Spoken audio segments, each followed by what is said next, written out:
Assalamu alaikum, BBA first. Today we are going to discuss 10 columns worksheet. Before this we had discussed 6 columns worksheet in which we had 3 main columns which were divided into debit and credit sides. Those 3 major columns were trial balance and adjustments, and the third column was adjusted trial balance. So that was 6 columns worksheet. ठीक है, वो basically अब तक जो हमने discussion की है, अब तक जो हमने वर्कशीट डिस्कस की है, उसको हम 6 कॉलम वर्कशीट कहते हैं. As you can see this is 1 2 3 4 5 6. Basically हमारे पास 6 कॉलम्स हैं यहाँ पे. दैट्स वाई इस तरह की जो वर्कशीट है इसको हम कहेंगे 6 कॉलम्स वर्कशीट. 3 मेजर कॉलम्स होते हैं हमारे पास, trial balance, adjustments and adjusted trial balance. और इन 3 कॉलम्स में हमारे पास फर्दर 2 डिविजन्स होती हैं, जिसकी वजह से हमारे पास ये टोटल 6 कॉलम्स बन जाते हैं. आइटम्स कॉलम के अलावा 6 कॉलम्स बन जाते हैं. That's why we call it 6 columns worksheet. But now we will discuss 10 columns worksheet. अब 10 कॉलम्स वर्कशीट क्या होता है? बेसिकली 10 कॉलम्स वर्कशीट में we have 2 additional items, or you can say 2 additional concepts, that is income statement and balance sheet.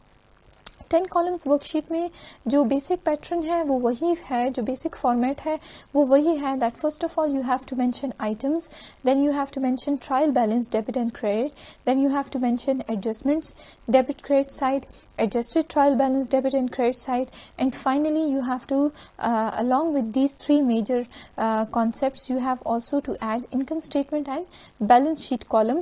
तो basically आप देख सकते हैं जो 10 columns worksheet होती है इसमें basically आपके पास 5 major columns होते हैं: trial balance, adjustments, adjusted trial balance, income statement and balance sheet. These are 5 major columns, 1 2 3 4 and 5.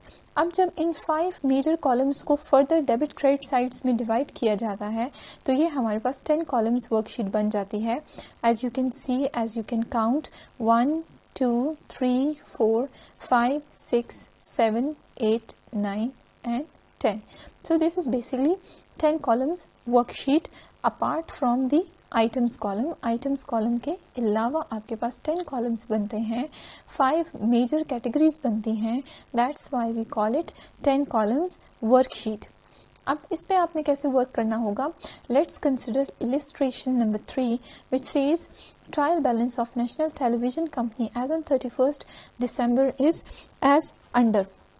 आपको ट्रायल बैलेंस गिवन है नेशनल टेलीविजन कंपनी की और 31st December आपको डेट भी गिवन है, तो आप प्रॉपर फॉर्मेट भी बना सकते हैं. On the top you will write national television company, उसके बाद आप लिखेंगे ट्रायल बैलेंस, और उसके बाद आप लिख सकते हैं एज ऑन 31st December, या आप लिख सकते हैं for the year ended December 31st. अब आपको ये आइटम्स गिवन हैं, debit items and credit items.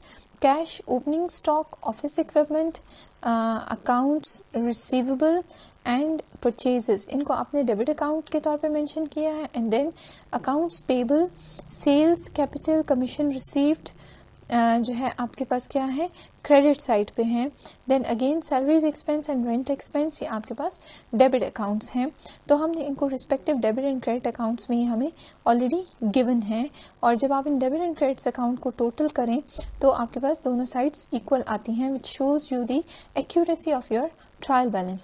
So this table is already given in question. What they are asking from you, they are saying that the other data is accrued commission as on 31st December is 3450, and salaries payable for the month of December is rupees 400, and closing stock was valued at rupees 2500 as on 31st December. ठीक है, ये आपको 3 इन्होंने adjustments दी हुई हैं. Now what they are saying, what is the requirement? You have to pass necessary adjusting entries in journal. ठीक है, आपने एडजस्टिंग एंट्रीज पास करनी है. And then the second requirement is that you have to prepare 10 column worksheet. जो format हमने अभी discuss किया है उसको माइंड में रखते हुए you have to prepare 10 column worksheet. Means you have to consider 5 major categorization, that was trial balance, adjustments, adjusted trial balance, balance sheet and income statement. वो आपके पास 5 मेजर हेड्स हैं जो कि आपने फर्दर 2 कॉलम्स में डिवाइड करना है, तो आपके पास 10 कॉलम वर्कशीट बन जाएगी.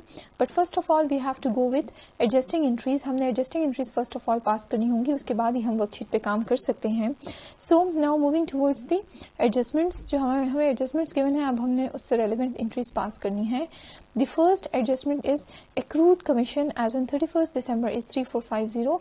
Accrued commission means commission receivable. वो commission जो कि आप रिसीव करने वाले हैं 31st December को, that is 3450. तो एंट्री आपने कैसे पास करनी है? accrued commission account which means commission receivable account. ठीक है, इसको आपने डेबिट करना है टू कमीशन अकाउंट, मीन्स आपके कमीशन में इंक्रीज आ जाएगा, इसे आपने क्रेडिट करना है. नरेशन में आप लिखेंगे commission earned but not received, means ये वो इनकम है जो कि जिसपे जो काम आपको कहा गया था वो आपने कर लिया है, लेकिन उसके पैसे अभी तक आपको नहीं दिए गए, तो आपको उसके पैसे फ्यूचर में मिलने वाले हैं. सो दैट्स वाई आपने उससे रेलिवेंट ये एंट्री पास करनी होगी with 3450 amount. Then moving towards second adjustment, that is salaries payable for the month of December. Salaries payable means they are talking about outstanding salaries and amount given is 400 rupees. तो outstanding salaries से related हम क्या entry pass करते हैं? Salaries expense to outstanding salaries, यहाँ पे से कह सकते हैं salaries payable account. Amount is 400 and 400. देन जो हमारे पास पॉइंट नंबर सी है, closing stock was valued at ₹2500. Closing stock means they are talking about ending inventory. So you will write closing inventory, ending inventory भी आप लिख सकते हैं, closing stock भी आप लिख सकते हैं. Closing inventory account to CGS account. So 2500 rupees being the amount of inventory at the end of year. ये हमने एडजस्टमेंट्स पास कर ली हैं. अब हमने क्या करना है? वर्कशीट पे काम करना है. वर्कशीट पे हमने क्या करना होगा? First of all you have to prepare the format. National Television Company worksheet for the year ended on 31st December. Items, then जो next column है that is trial balance. उसके बाद का जो column है that is adjustments, adjusted trial balance, income statement and balance sheet. ये हमारे पास 10 column worksheet है.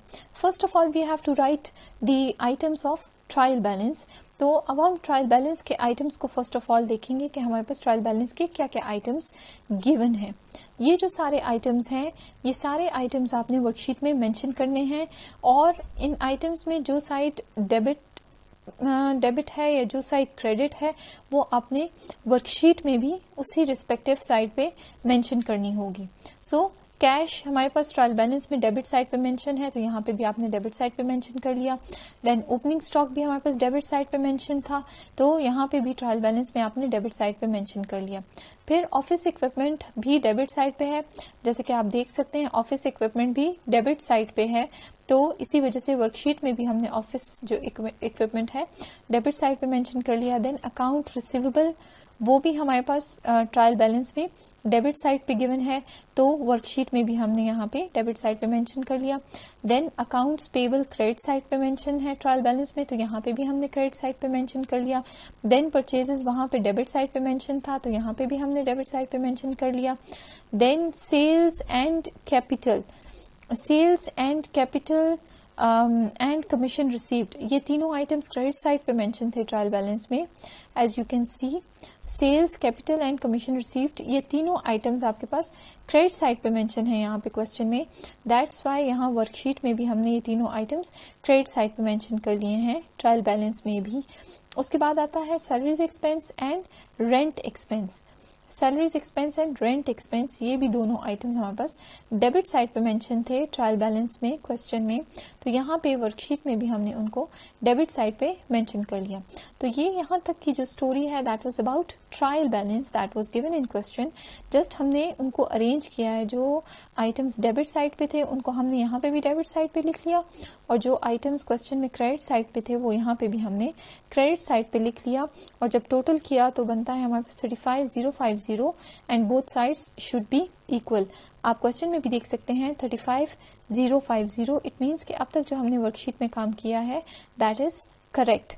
अब हम आ जाते हैं एडजस्टमेंट्स की तरफ आते हैं, क्योंकि वर्कशीट में जो हमारा नेक्स्ट कॉलम है दैट इज अबाउट एडजस्टमेंट्स, तो इस वजह से हमने यहाँ पे अब एडजस्टमेंट्स को देखना होगा. वर्कशीट में आप देख सकते हैं जो कि आपके पास सेकंड कॉलम है that is of adjustments, and adjustments is further divided into debit and credit side. लेकिन जो adjustments के items हैं वो बिल्कुल हमने लास्ट में मेंशन करने होंगे. As you can see these are adjustments items. ये जो ऊपर के आइटम्स थे these were basically trial balance items. अब यहाँ पे हमने एडजस्टिंग के जो आइटम्स होंगे एडजस्टमेंट्स के वो मेंशन करने होंगे. अब आप देख सकते हैं एक्रूड कमीशन. एक्रूड कमीशन तो हमारे पास ट्रायल बैलेंस में गिवन नहीं है, ट्रायल बैलेंस का आइटम ये है नहीं, ये हमारे पास एडजस्टमेंट का आइटम है. सो दैट्स वाई जो एक्रूड कमीशन है वो हमने यहाँ पे एडजस्टमेंट साइड पे मेंशन कर लिया है. देन उसके बाद आता है हमारे पास कमीशन रिसीव्ड. ये कमीशन रिसीव्ड ऑलरेडी हमारे पास ट्रायल बैलेंस का आइटम है. कमीशन आपको ट्रायल बैलेंस में भी नजर आ जाएगा. आप देख सकते हैं जो कमीशन है ये आपको ट्रायल बैलेंस में भी नजर आ रहा है. दैट्स वाई यहाँ पे दोबारा कमीशन की रो बनाने की जरूरत नहीं है क्योंकि ये रो ऑलरेडी ट्रायल बैलेंस में मेंशन है. उसके बाद बात आती है सैलरीज एक्सपेंस की. सैलरीज एक्सपेंस भी ऑलरेडी ट्रायल बैलेंस में गिवन है, इसलिए यहाँ पे दोबारा सैलरीज एक्सपेंस ऐड करने की ज़रूरत नहीं है. फिर है हमारे पास यहाँ पे आउटस्टैंडिंग सैलरीज. तो आउटस्टैंडिंग सैलरीज हम यहाँ पे अलग से मेंशन कर लेंगे एडजस्टमेंट्स में क्योंकि ये यहाँ ऊपर ट्रायल बैलेंस में गिवन नहीं है. उसके बाद बात आती है हमारे पास क्लोजिंग इन्वेंट्री की. क्लोजिंग इन्वेंट्री भी हमारे पास यहाँ ऊपर ट्रायल बैलेंस के आइटम्स में नहीं गिवन. हम फिर भी चेकआउट कर लेते हैं. यहाँ पे हमारे पास एंडिंग इन्वेंट्री नहीं given, just I think so opening भी नहीं गिवन, जस्ट परचेजेस गिवन है. अच्छा, एंडिंग इन्वेंट्री यहाँ पे हमारे पास ट्रायल बैलेंस के आइटम्स में नहीं गिवन. दैट्स वाई हमने यहाँ पे अलग से एडजस्टमेंट के आइटम्स में यहाँ पे क्लोजिंग इन्वेंट्री मेंशन कर देनी है. उसके बाद बात आती है expense and revenue summary account या जिसे हम कहते हैं सीजीएस अकाउंट. तो सीजीएस अकाउंट भी हम देख लेते हैं कि ट्रायल बैलेंस के आइटम्स में है या नहीं है. तो सीजीएस यहाँ पे ट्रायल बैलेंस के आइटम्स में कहीं पे भी नहीं है. दैट्स वाई हम इसको यहाँ पे लास्ट में एडजस्टमेंट्स की आइटम्स के साथ एडअप कर लेंगे. ये expense and revenue summary account या आप इसे सीजीएस अकाउंट भी कह सकते हैं. तो बेसिकली ये हमने आइटम्स वहां से लिए हैं, एडजस्टमेंट से लिए हैं, और ये वो आइटम्स हैं जो कि आपको ट्रायल बैलेंस में नजर नहीं आ रहा है. दैट्स वाई आपने इनको अलग से यहाँ पे एंड में मेंशन कर लिया है. अब हम आते हैं एडजस्टमेंट्स की वैल्यूज की तरफ. आप देखें एक्रूड इनकम जो है हमारे पास डेबिट है एंड कमीशन रिसीव्ड जो है हमारे पास क्रेडिट है. सो सेम काम हमने यहाँ पे भी करना होगा. जो एक्रूड कमीशन है वो आपने यहाँ पे मेंशन कर लिया है डेबिट साइड पे. ये आप देख सकते हैं ये एडजस्टमेंट्स का कॉलम है और ये डेबिट एंड क्रेडिट साइड्स हैं. तो जो कमीशन रिसीव्ड है वो भी हमने यहाँ पे डेबिट साइड पे मेंशन कर लिया है. और दूसरी तरफ है कमीशन रिसीव्ड. ट्रायल बैलेंस में ऑलरेडी ये गिवन है इसलिए हमने दोबारा से एडजस्टमेंट में मेंशन नहीं किया. और कमीशन रिसीव्ड एडजस्टमेंट्स में कमीशन रिसीव्ड के साथ क्या हो रहा है, क्रेडिट साइड पे हमने इसको मेंशन करना है. तो वर्कशीट में भी जो कमीशन रिसीव्ड है इसको हमने मेंशन कर लिया है एडजस्टमेंट्स में क्रेडिट साइड पे. ये एडजस्टमेंट्स का कॉलम है और एडजस्टमेंट्स के कॉलम में हमने क्रेडिट साइड पे मेंशन कर लिया है 3450 अमाउंट को. उसके बाद बात आती है salaries expense to outstanding salaries. Amount है 400 एंड 400. सैलरीज एक्सपेंस का 400 डेबिट है और आउटस्टैंडिंग सैलरीज का 400 जो है क्रेडिट है. सो हमने वर्कशीट में भी इसी तरह करना है. सैलरीज एक्सपेंस का जो 400 है वो डेबिट साइड पे लिखना है एज यू कैन सी, और आउटस्टैंडिंग सैलरीज का जो 400 है वो आपने क्रेडिट साइड पे लिखना है एडजस्टमेंट्स के कॉलम में. ये एडजस्टमेंट्स का कॉलम है और ये हमने सैलरीज एक्सपेंस डेबिट साइड पे लिख लिया और आउटस्टैंडिंग सैलरीज क्रेडिट साइड पे लिख ली. उसके बाद जो थर्ड एडजस्टमेंट है दैट इज एंडिंग इन्वेंट्री का 2500 जो है वो डेबिट साइड पे और सीजीएस का 2500 क्रेडिट साइड पे है. तो वर्कशीट में भी हमने इसी तरह करना है कि जो एंडिंग इन्वेंट्री है क्लोजिंग इन्वेंट्री का 2500 डेबिट साइड पे लिख लिया और सीजीएस या एक्सपेंस रेवेन्यू समरी अकाउंट का 2500 हमने क्रेडिट साइड पे लिख लिया है एडजस्टमेंट्स के कॉलम में. As you can see this is adjustments column. ये एडजस्टमेंट्स का कॉलम है, एडजस्टमेंट्स का कॉलम है और इसमें हमने नीचे ये डेबिट और क्रेडिट साइड पे मेंशन कर लिया है. ठीक है, ये सारी कैलकुलेशन है एडजस्टमेंट्स की. इनको अब आप सारे एडजस्टेड ट्रायल बैलेंस को जब एड अप करें, एज यू कैन सी ये सारे आइटम्स हैं एडजस्टेड ट्रायल बैलेंस की, डेबिट साइड और क्रेडिट साइड एडजस्टमेंट्स की, इनको अलग अलग आप एड अप करें तो आपके पास जो फाइनल आंसर है वो है 6350। एडजस्टमेंट्स की भी जो डेबिट और क्रेडिट साइड है, ये दोनों साइड्स आपके पास इक्वल आनी चाहिए, जो कि आ गई हैं। इसके बाद जो हमारे पास थर्ड कॉलम है that is of adjusted trial balance. Adjusted trial balance का रूल्स आपको पता है कि हमने सिंपली जो ट्रायल बैलेंस और एडजस्टमेंट्स की कैलकुलेशन होती है उसको हमने जस्ट ब्रॉड फॉरवर्ड करना होता है, एडजस्टेड ट्रायल बैलेंस में लिखना होता है। आप देख सकते हैं कैश में ट्रायल बैलेंस में काम हुआ है डेबिट साइड पे, उसके बाद इसमें कोई काम नहीं हुआ किसी कॉलम में भी, तो 4000 as it is adjusted trial balance में डेबिट साइड पे हम लिख लेंगे। उसके बाद ओपनिंग स्टॉक भी एज इट इज हम 3000 एडजस्टेड ट्रायल बैलेंस में डेबिट साइड पे लिख लेंगे।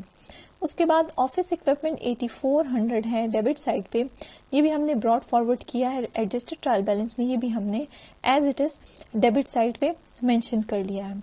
उसके बाद बात आती है अकाउंट रिसीवेबल की, वो भी एज इट इज 1600 हमने एडजस्टेड ट्रायल बैलेंस में डेबिट साइड पे मेंशन कर लिया।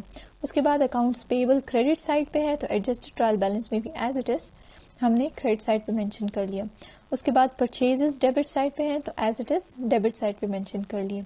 उसके बाद सेल्स हैं क्रेडिट साइड पे तो as it is adjusted trial balance में भी क्रेडिट साइड पे आपने मेंशन कर ली। उसके बाद आता है कैपिटल क्रेडिट साइड पे, तो ये भी as it is adjusted trial balance में क्रेडिट साइड पे आपने मेंशन कर लिया। उसके बाद है कमीशन रिसीव्ड, क्रेडिट साइड पे है 650 रुपीज और एडजस्टमेंट्स में भी है क्रेडिट साइड पे 3450 रुपीज, तो credit plus credit gives you 4100, जो कि आपने मेंशन करना होगा क्रेडिट साइड पे एडजस्टेड ट्रायल बैलेंस में। Then we have salaries expense 2550 on debit side in trial balance and 400 on debit side in adjustments. So 2550 plus 400 gives you 2950, which is also mentioned in debit side in adjusted trial balance. This is also mentioned on debit side in adjusted trial balance. Then we have rent expense 5000, ये भी as it is आपने लिख लेना है 5000, क्योंकि और कोई figure है नहीं रिमेनिंग कॉलम्स में, तो as it is आ जाएगा। उसके बाद है accrued in commission 3450, ये भी as it is आपने लिख लेना है 3450 adjusted trial balance में डेबिट साइड पे। Then we have outstanding salaries 400, ये भी आपने एज इट इज 400 लिख लेनी है क्रेडिट साइड पे। Then we have closing inventory 2500 on debit side, तो एडजस्टेड ट्रायल बैलेंस में भी एज इट इज 2500 आपने लिखना है डेबिट साइड पे। Then we have CGS account on credit side in adjustments, so adjusted trial balance में भी आपने इसको क्रेडिट साइड पे ही मेंशन करना है। अब आप एडजस्टेड ट्रायल बैलेंस की जो डेबिट एंड क्रेडिट साइड की जो वैल्यूज हैं उनको एड अप करें, so you will get 41,400 rupees on both sides. यहाँ तक हमारा काम हो गया 6 कॉलम्स वर्कशीट का, मींस एडजस्टेड ट्रायल बैलेंस तक। इसके बाद अब बात आती है इनकम स्टेटमेंट की and then we have balance sheet. अब इनकम स्टेटमेंट में आप देखें कैश इनकम स्टेटमेंट में नहीं आता, इस वजह से हमने इसको ब्लैंक छोड़ देना है, स्पेस एज इट इज रहेगा। उसके बाद है ओपनिंग स्टॉक, हमारे पास इनकम स्टेटमेंट का आइटम है। ओपनिंग स्टॉक को हम क्या करते हैं, डेबिट करते हैं, it's a debit item. Then office equipment, हमारे पास इनकम स्टेटमेंट का आइटम नहीं है, अकाउंट रिसीवेबल भी नहीं है, अकाउंट पेबल भी नहीं है। परचेजेस आपके पास सीजीएस में आता है, इनकम स्टेटमेंट में आपने डेबिट साइड पे मेंशन कर लिया। देन सेल्स भी आपके पास इनकम स्टेटमेंट आइटम है, उसको आपने क्रेडिट साइड पे मेंशन कर लिया क्योंकि सेल्स क्रेडिट साइड का आइटम है। देन कैपिटल भी आपने कैपिटल आपके पास बैलेंस शीट आइटम है, सो इसे आपने इनकम स्टेटमेंट में मेंशन नहीं करना। Then we have commission received, commission received income statement item है, इसको आपने क्रेडिट साइड पे मेंशन करना है। सैलरीज एक्सपेंस, ये भी इनकम स्टेटमेंट आइटम है, इसको आपने डेबिट साइड पे मेंशन करना है क्योंकि एक्सपेंसेस हैं। देन रेंट एक्सपेंस भी इनकम स्टेटमेंट आइटम है, तो इसको आपने इनकम स्टेटमेंट में डेबिट साइड पे मेंशन करना है। Then accrued commission means commission receivable है, तो ये बैलेंस शीट आइटम है। Then outstanding salaries means salaries payable, तो ये भी बैलेंस शीट आइटम है। एंडिंग इन्वेंट्री भी आपके पास बैलेंस शीट आइटम है। एंड सीजीएस आपके पास इनकम स्टेटमेंट आइटम है, क्रेडिट साइड पे 2500 आपने मेंशन कर लेना है। अब इनकम स्टेटमेंट के जितने भी आइटम्स हैं इन दोनों साइड्स को आप एड अप करें। जब आप इन दोनों साइड्स को एड अप करेंगे तो दोनों साइड्स इक्वल नहीं होंगी, दोनों साइड्स इक्वल नहीं होंगी। तो दोनों साइड्स में जो डिफरेंस आ रहा होगा बेसिकली वो आपकी नेट इनकम होगी। डेबिट और क्रेडिट साइड में जो डिफरेंस आ रहा होगा वो बेसिकली आपकी नेट इनकम होगी, और उस नेट इनकम को आपने डेबिट साइड पे मेंशन करना है। मींस जो साइड, जिन साइड की वैल्यू कम आ रही है उस साइड पे आपने डिफरेंस की वैल्यू को लिखना होगा ताकि दोनों साइड्स आपके पास इक्वल आ जाएं। अब अगर हम 8650 इन दोनों वैल्यूज में डिफरेंस है, डेबिट और क्रेडिट साइड्स को जब आप ऐड अप करते हैं, डेबिट की वैल्यूज को ऐड करें और फिर क्रेडिट की वैल्यूज को ऐड करें, तो दोनों वैल्यूज में जो डिफरेंस है वो है 8650 का। तो 8650 अब आपने कौन सी साइड पे मेंशन की है? डेबिट साइड पे मेंशन किया है। इस वजह से क्योंकि जो डेबिट साइड की वैल्यूज थी उनका आंसर कम आ रहा था क्रेडिट साइड्स की वैल्यू से। तो जब दोनों वैल्यूज अनइक्वल थी और डेबिट साइड की वैल्यूज कम आ रही थी और क्रेडिट साइड की वैल्यूज ज्यादा आ रही थी, तो जाहिर सी बात है जो डिफरेंस है, डिफरेंस को आपने डेबिट साइड पे मेंशन किया है, तभी आपके पास जो डेबिट और क्रेडिट साइड्स हैं वो दोनों इक्वल आ गई हैं, दैट इज 30,100 रुपीज। तो नेट इनकम को आपने उस साइड पे मेंशन करना होगा, डेबिट या क्रेडिट ऐसी साइड पे मेंशन करना होगा कि उसको मेंशन करने के बाद जो दोनों साइड्स हैं वो आपके पास बैलेंस हो जाएं, इक्वल आ जाएं। अब बात आती है बैलेंस शीट की, जो हमारे पास लास्ट कॉलम है बैलेंस शीट का। यहाँ पे हमने वो आइटम्स लिखने हैं जो कि बैलेंस शीट से बिलोंग करते हैं। सो जो फर्स्ट आइटम बैलेंस शीट से बिलोंग करता है दैट इज कैश, जिसको हमने डेबिट साइड पे लिख लिया। Then opening stock income statement item था, ऑफिस इक्विपमेंट हमारे पास बैलेंस शीट आइटम है तो हमने यहाँ पे मेंशन कर लिया। देन अकाउंट रिसीवेबल भी बैलेंस शीट आइटम है, हमने मेंशन कर लिया। देन अकाउंट पेबल हमारे पास बैलेंस शीट आइटम है, क्रेडिट साइड पे मेंशन करेंगे। Then we have capital, capital को हमने क्रेडिट साइड पे मेंशन करना है। Then we have accrued commission, जिसे मैंने कहा था कमीशन रिसीवेबल, रिसीवेबल को आपने डेबिट साइड पे मेंशन करना है।